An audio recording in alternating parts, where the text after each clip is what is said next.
Back to Governor Healey to take your questions. Thank you. Thanks, Carol.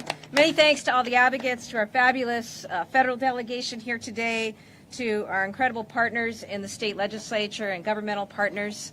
We thank you all for participating in this and for the work we're going to do now and going forward. With that, I open up for questions. So, Governor, explain how the purchase of 15,000 doses will be administered or made available to other local health care providers in Massachusetts? We're going to make sure that that is what happens. And again, I really want to credit the University of Massachusetts for your partnership in all of this, for acting so quickly, to our Health and Human Services Secretary, Kate Walsh, to the folks in our governor's legal office for working on the executive order that is going to enable all of this to be implemented quickly. So we'll work out the distributions. Again, note that there are any number of hospitals and other healthcare providers who are also ordering doses as well. So for anyone out there in need of services, in need of care, nothing has changed.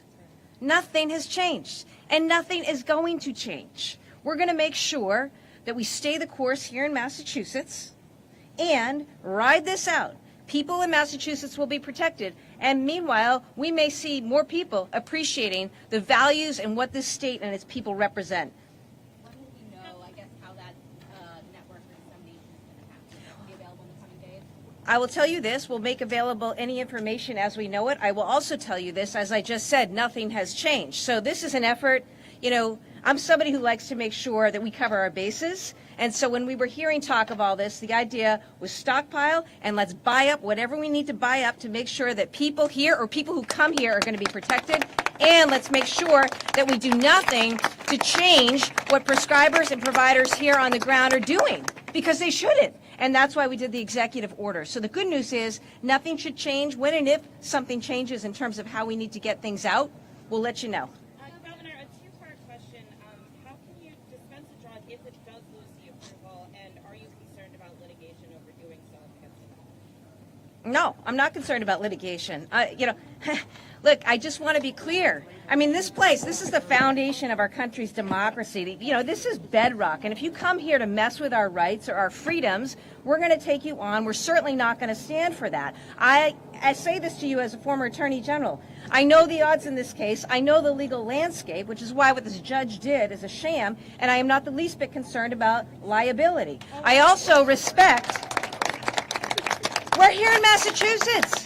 We actually are home to the greatest life sciences connections and collaborations in the world. We believe in health. We believe in science, right? Let's remember who we are. We also believe in individual freedom. And so, now is the time for us to step forward and show who we are. But I am also confident that at the end of the day, we are not going to let hand-picked extremist judges who are looking to just simply exercise and further a political agenda undermine centuries of appropriate rulemaking in this country when it comes to our health and well-being, when it comes to scientific expertise and medical expertise. That's just crazy. Madam Governor, do you think the FDA has the authority to simply ignore the decision?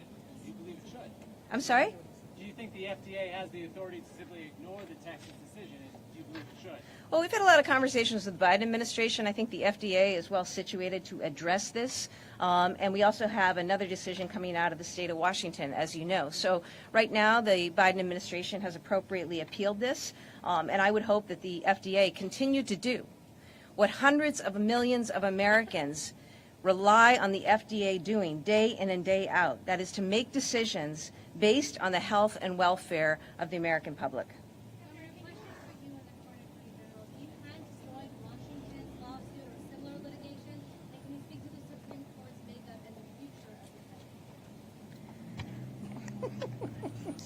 We'll take whatever steps are necessary. We're going to do whatever.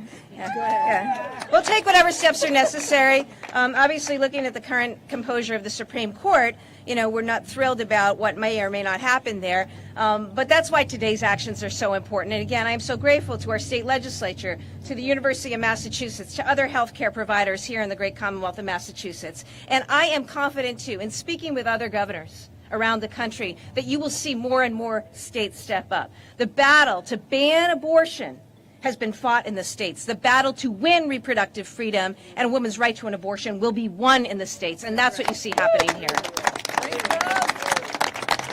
Okay.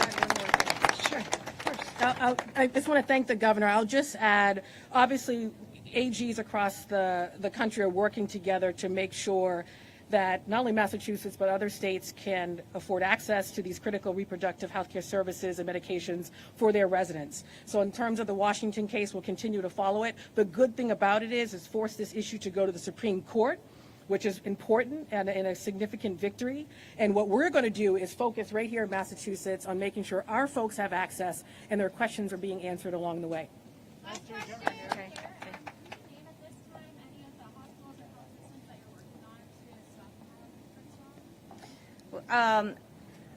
I will just say this, there have been a number, and I'm again grateful to our Health and Human Services Secretary, Kate Walsh, for all of her work on the ground and doing the outreach over the last several days, and to the Massachusetts Hospital Association. See, that's what people don't understand when they do things that seek to undermine the way we do things here in Massachusetts and the freedoms and the civil rights that we protect. They don't understand how we all work together and how committed we are in our values. And so I know that there have been many, and that's a wonderful thing.